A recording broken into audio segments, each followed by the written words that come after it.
कुमार स्वामी नायक गोंगो लुगु लटोका radio Fiji 2 में पुराना गाना लगे हमें बहुत अच्छा लगे। रेडियो फीजी 2 देश की धड़कन। Good evening, Fiji. In this bulletin, senior police officer charged. Another church healing video emerges.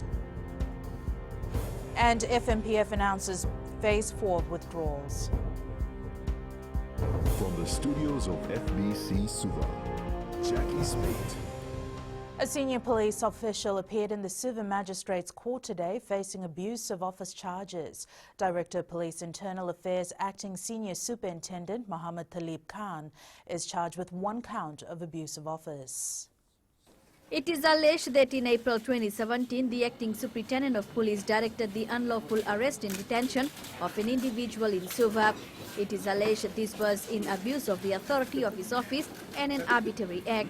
The state informed the court that full disclosures have been served. Khan's charges were read in court and he pleaded not guilty to 1 count of abuse of office. He has been released on $3,000 bail bond with 2 sureties. Khan has been ordered not to interfere with the witnesses and not to leave the country. A stop departure has also been issued against him. Khan has also been ordered to report to the police headquarters every Friday between 8 a.m. and 4 p.m. The matter has been adjourned to the 4th of December. Pranita Prakash, FBC News.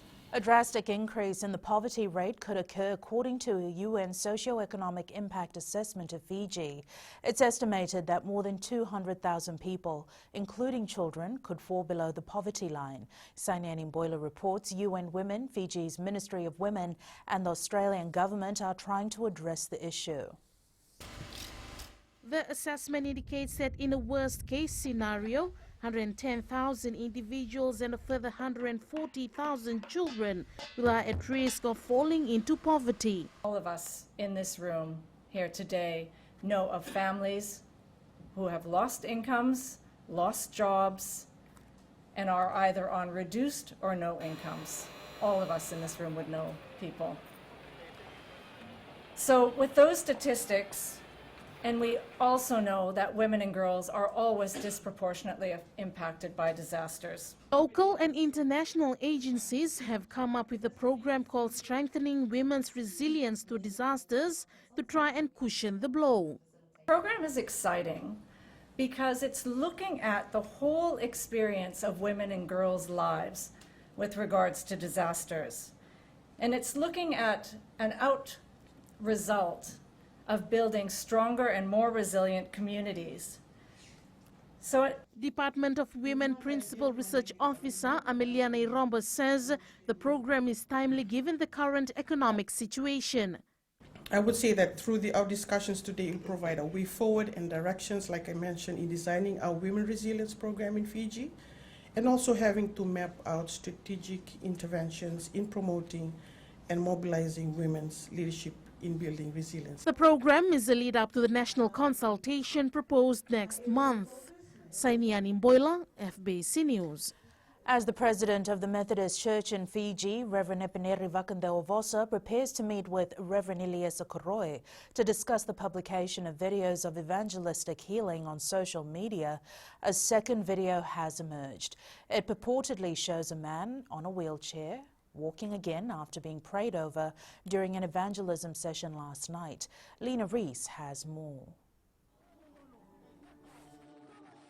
In this video, a man who has been in a wheelchair for apparently 7 years is able to walk again, and according to Reverend Koroi's description, this was after he was healed during a prayer session.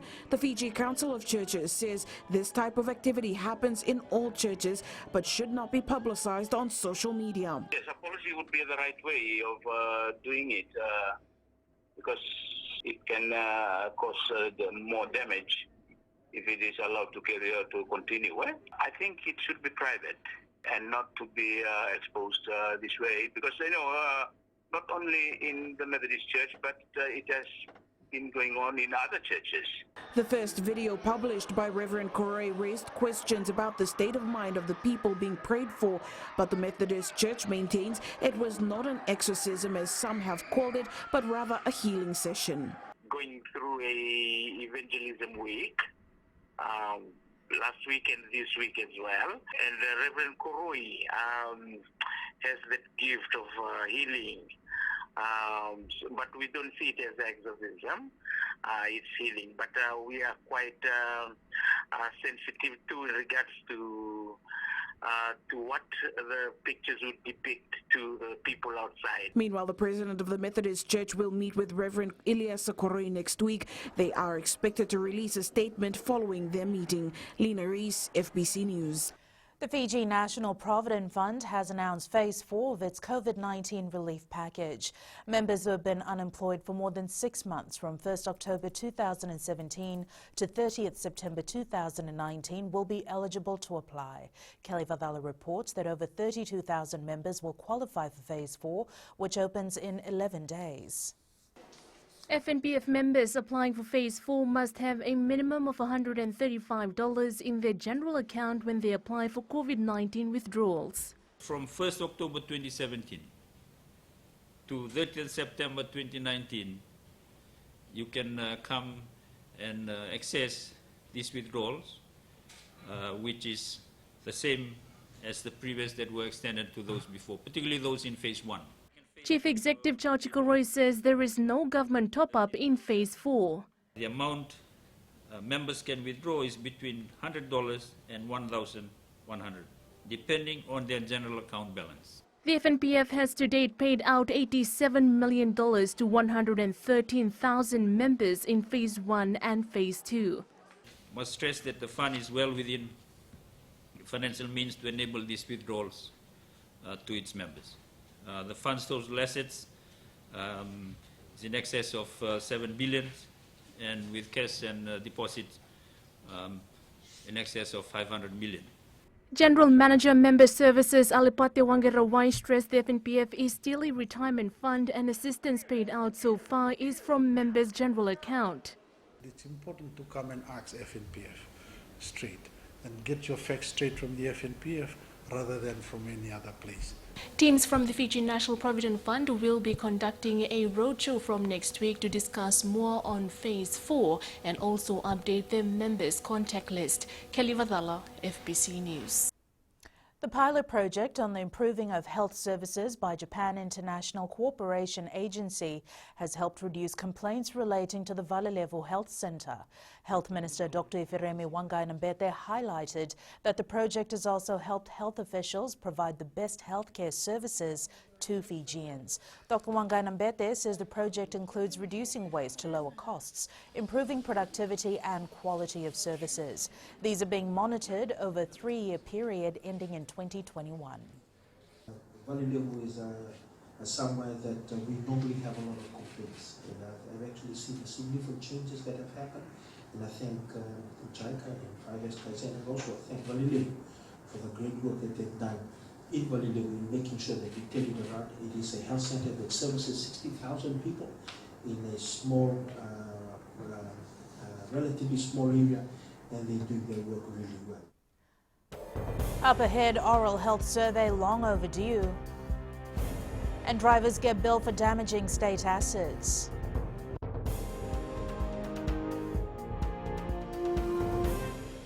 मैं तो दिल्ली में रहता हूँ और radio Fiji रोज सुनता हूँ.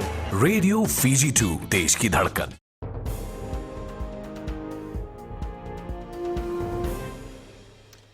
More drivers have caught bills for damaging infrastructure, with 15 drivers fined this year alone.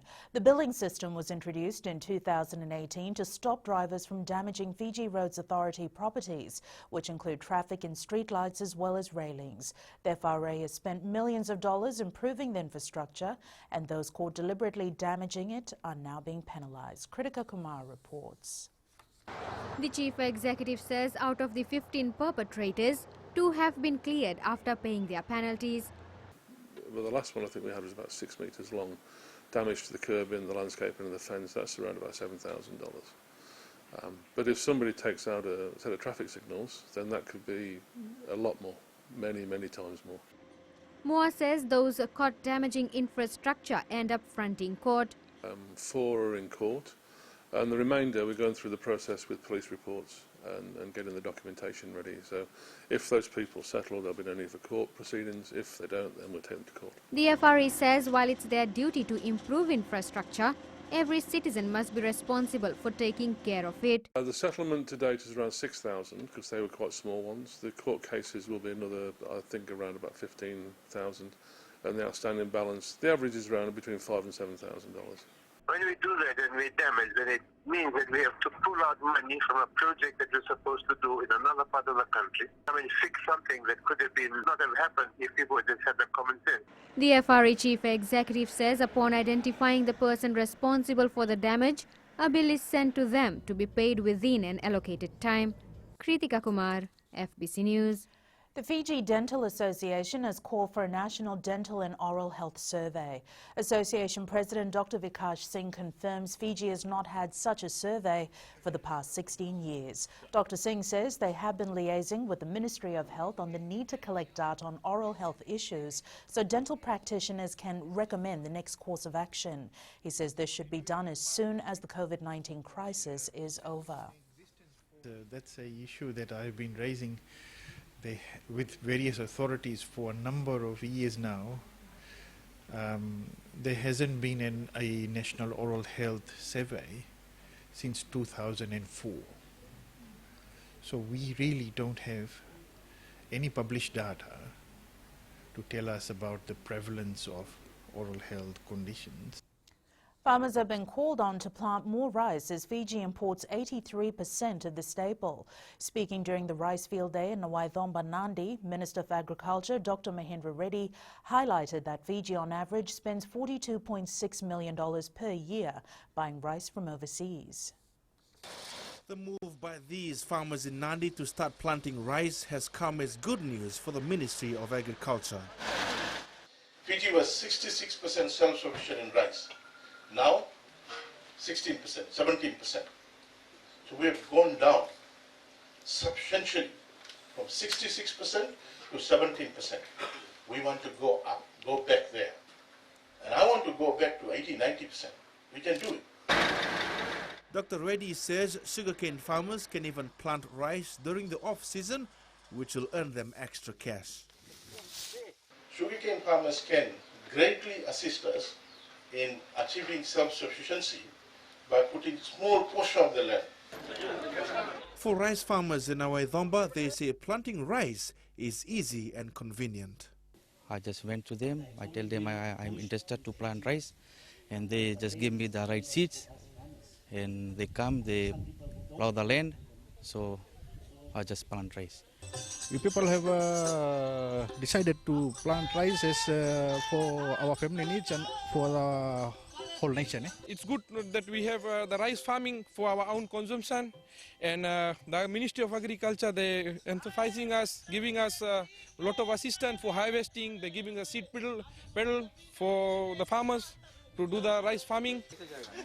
At least 8 rice farms are located in Waithomba. Philip and Ikaso, FBC News. The Fiji National University has been running a virtual open day of campuses around Fiji this week. The FNU says this is in line with the COVID-19 restrictions, but still allows potential students to see what the university is all about. Vinena Rakautonga reports 90 schools are part of the virtual tour.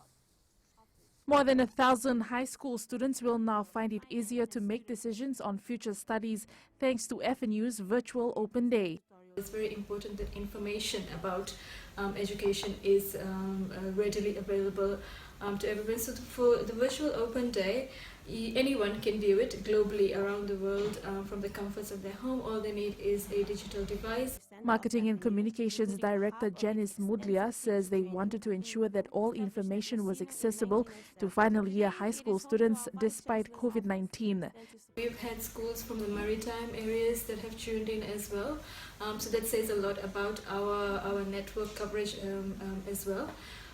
And these schools normally would not have been able to, come all the way over due to financial reasons. DAV College Vice Principal Jyotika Chand has praised FNU for introducing the school to a new way of accessing information. This is a very very good way of reaching out to the students. We don't even have to go anywhere. All the information comes to us, and students are very interested. It does not end here for the institution, as they hope to make this an annual event, as it provides a much wider reach as compared to previous years.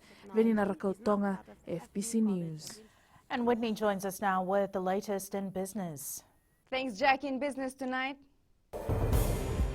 meat industry faces labor shortage. And in growing Fiji, Water Authority upgrades infrastructure. Stay with us.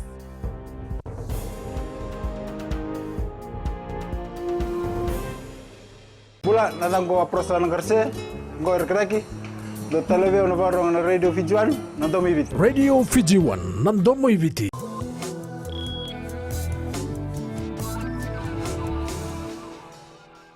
Local meat processors are concerned with increasing numbers of skilled workers taking job offers in Australia under the Pacific Labour Scheme.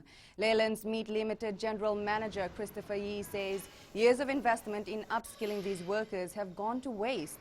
Yee adds they have no choice but to spend more on training young or newly recruited workers in local butcheries and meat processing companies. When we lose them, we start all over again. We start training our people in the here, and then we lose our skilled people again to these bigger countries itself.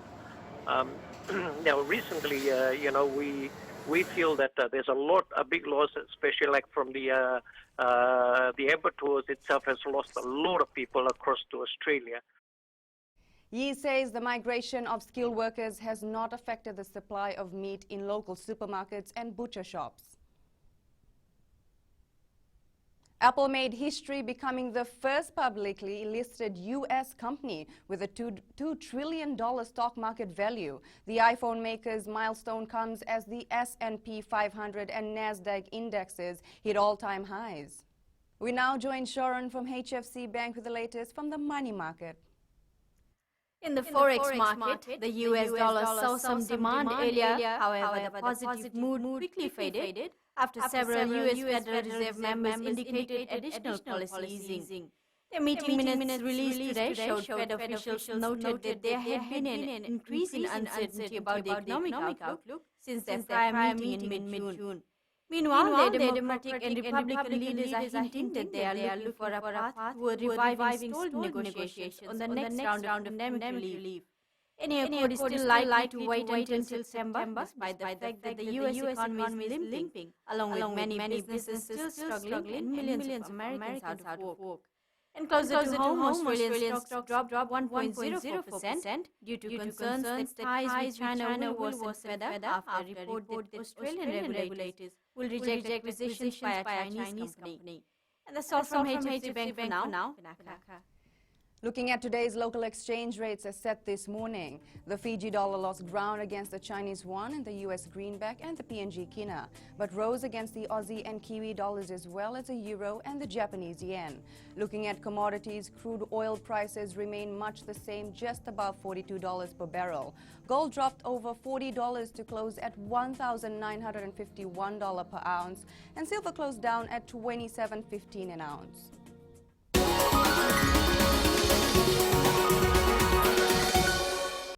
The Water Authority of Fiji is concentrating on upgrading its infrastructure in Suva and Lambasa at this stage. Chief Executive Barry Omnidas says a number of plans were put in place before the 2020-2021 national budget was announced.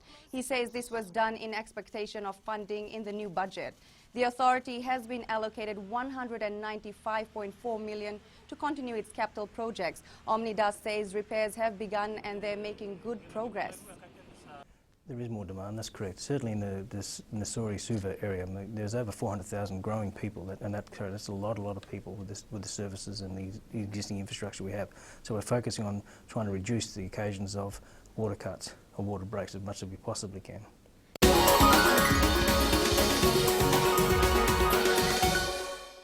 That's it from Business Tonight. We now join Jamie with the latest in sports. Naka Whitney and good evening. Ahead in sports. Now or never for Lautoka Rugby.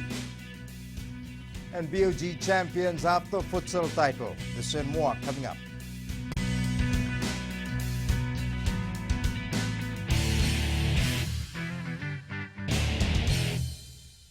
Zuleha and I'm from Karavi. And Mirchi FM, it's hot. Mirchi FM, it's hot.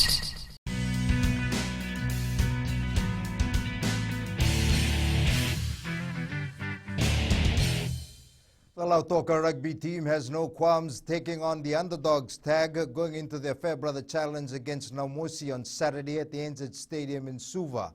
However, off the back of 2 Skipper Cup wins and seeing how Yasawa took Namosi to the wire last week, the Maroons believe wrestling the Fairbrother Trophy from Namosi is not impossible. Felipe Naikaso has more. The Maroons know Saturday's game will be an uphill battle for them. And one thing that we saw last week was that, to beat Namosi, a champion team like that, you need to be playing 90 plus minutes. But on the other side, we've proved against Yasawa that we play solid 80 minutes. Lautoka have also roped in the services of former Flying Fijians Lock Ifremi Rawanga as they hope to wrestle the coveted trophy away from Namosi. Message that was given to the team,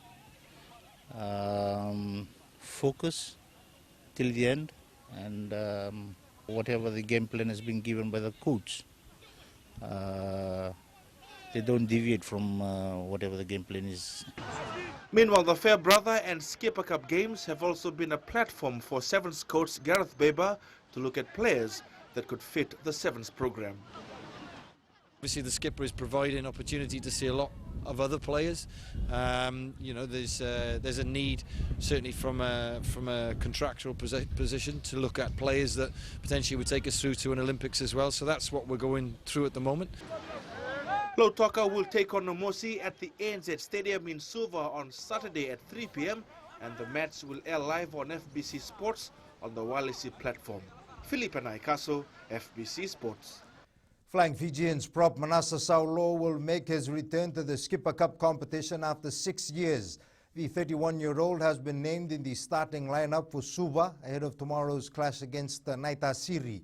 Saulo last played for Suva in 2014, before joining Romanian club Timisoara Saracens. Caroline Tavi has more. Manasa Saulo's inclusion in the capital side is a morale booster for the young team. Saulo will be donning the number 3 jersey, and he'll be coming in, and Benji Makutu will be coming in from the bench. Yes, they'll also be blending it with the rest of the young boys that are there with us. We have David Tekinevere, and we have Apisai, and the 2 very young ones, Melituni and Alino. News of Saulo's return has raised eyebrows in the Naitasiri camp, with the Highlanders now weary of Suva's strong forward pack. Manasa he's played 2 World Cups. Credit to him, he is a champion player. So it's good for us if he plays, because we can always test ourselves against I'm a Flying Fijian who's played 2 World Cups. So it'll be a big challenge for us if we're always going to get selected to play tight this week. Suva anticipates a tough encounter against Naitasiri come game time. We're expecting a very good game tomorrow. We're preparing well for this particular game. As I've said already, we have been building up from our last 2 games, and the platform is actually ready for us to be able to tackle Naitasiri at the National Stadium tomorrow. Suva hosts Naitasiri at ANZ Stadium at 6 p.m. Karleni Tavi, FBC Sports. Hype is building for the 44th Fiji Better Marist Sevens, the first major Sevens tournament since the onset of COVID-19. With 8 new teams confirming their participation for the 3-day event, competition is expected to be fierce, with the likes of local Sevens giants and defending champions Police, Army and Wardens also in the mix. Marist Rugby Club President Lawrence Tikaram says the 8 spots still open in the men's competition is expected to be filled well before the start of the event. We have about 8 new teams from the last time we spoke. And that's already been posted up on the website. Dominion Brothers, we have Marabu Tavini coming in, we have Brimstone coming in. So there's quite a few new teams that were not in the original March tournament that have shown interest to be part of the 44th Fiji Marist Sevens. The extra supermarket Rewa futsal side has its eyes fixed on the Vodafone Interdistrict Championship this weekend. With the inclusion of elite district reps, the Delta Tigers want back-to-back wins, having bagged the BOG title last Sunday. Tali Materakula reports. Given the depth of players, Captain Setereki Hughes believes the side can deliver the goods this weekend. Well, I trust in my players. Having them in the team, I know that we can do wonders in this tournament, and I do trust them. So that is the main thing in the team, that we need to trust our players.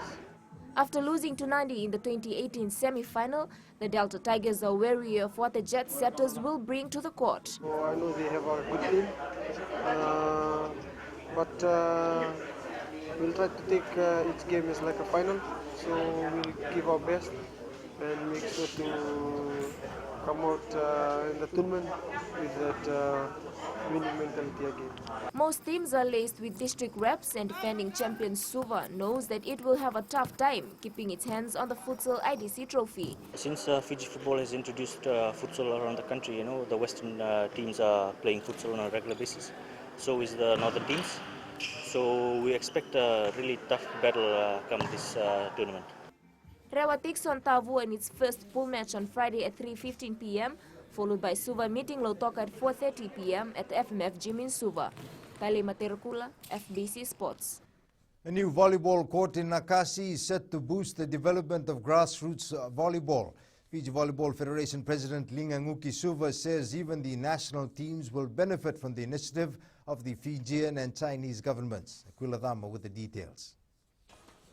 This $60,000 court is a timely investment, especially for the sport of volleyball. Indeed, this court will uplift not only the spirit of those that play volleyball, but also allow us to start playing home in an international platform.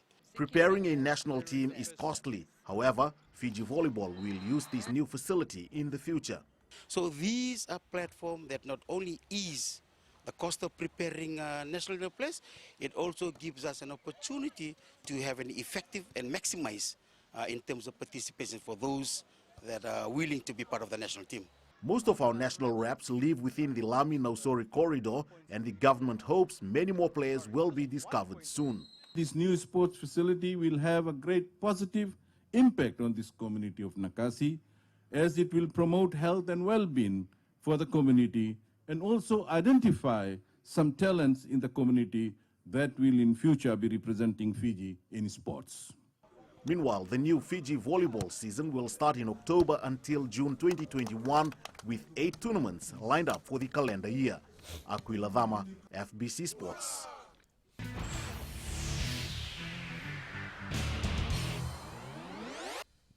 In today's play of the day, the Sea Eagles scoring one of the tries of the season against the Knights in round 14 of the NRL.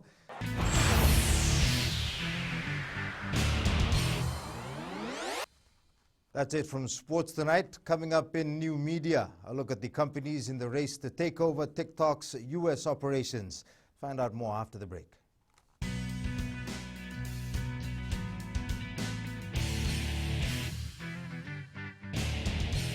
Hi, Bula. I'm Selai from Nandi. I love Gold FM, only the classic hits. Gold FM, only the classic hits.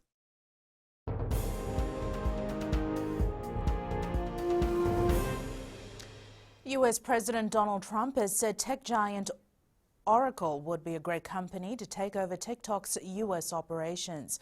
It comes after the company was reported as a possible buy of the Chinese social media app's business in North America, Australia and New Zealand. And Kritika joins us now with the latest in weather.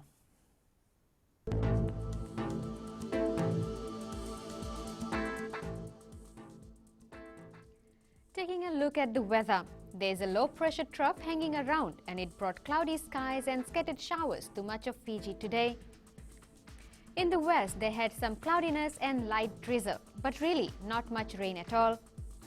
Eastwards from Peck Harbour to Suva, scattered showers were the way of the day with heavy rain in some spots and even the occasional rumbles of thunder. Up to the north, conditions were a little better. Not so much cloud, but still a few light showers in some areas. At sea, we had southeast winds 10 to 15 knots with moderate swells. And turning to the tides, the next low tide is at 1:38 a.m. followed by high tide at 7:49 a.m. Sunrise will be at 6:22 in the morning, of course. For tomorrow, expect clearing and some fine weather in the west with a mixture of cloud, sun and showers in the east. And looking further on to Saturday, we can expect generally clear skies and fine weather on the first day of the weekend. That's the weather for now. Back to Jackie. Thanks so much for that, Kritika. In Fijian Pulse tonight, we asked, should there be more campaigns in the Central and Northern Division against dengue fever and leptospirosis? I think it should be more campaign to get Fiji more safe. Yes, there should be more campaign. Okay, I think there should be more campaign on leptospirosis so people can learn more about disease, to better protect themselves and their loved ones. Yes, I think there should be more campaign so Fijian can be safe. What tricks have you tried to keep unwanted animals out of the yard? Recapping the main stories for tonight, senior police officer charged with abuse of office. Another church healing video emerges, and FMPF announces phase 4 of COVID-19 withdrawals. Now for these stories and others, tune in daily to our sister radio station Gold FM. Our poll question we're asking, should players found guilty of using drugs be banned from playing for life? Visit our FBC website to answer. And our shot of the day, a breathtaking aerial view of the Fiji Marriott Resort Momi Bay. And you can send us newsworthy pictures to email fbcnews@fbc.com.fj. Share it with us on our FBC News page and Twitter page. That's your news for tonight. Until tomorrow, Modemamba.